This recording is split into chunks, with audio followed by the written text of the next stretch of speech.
Hello everyone, welcome back to my channel.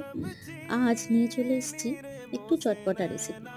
ফুলকপি এখন প্রচুর বাজারে পাওয়া যাচ্ছে, তাই ভাবলাম ফুলকপির একটু মাঞ্চুরিয়ান বানিয়ে নিই। প্রথমে লঙ্কাটাকে আমি কুচো করে নিয়ে তেলে দিয়ে দিচ্ছি, আর তার সঙ্গে একটু রসুন কুচি।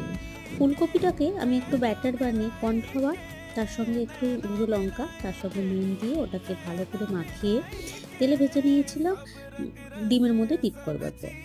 তারপরে ৩ রকমের যে সস আমরা চিলি চিকেনের জন্য ইউজ করি, ঠিক ৩টে সসই আমি এর মধ্যে দিয়ে কর্নফ্লাওয়ার একটু জলে গুলে এর সাথে মিশিয়ে দিয়েছিলাম। দিয়ে ভালো করে নাড়িয়ে চাড়িয়ে একটু ড্রাই হয়ে যাওয়ার পর উপর থেকে গোলমরিচ আর তার সঙ্গে ধনেপাতা ছড়িয়ে এটা সার্ভ করেছিলাম।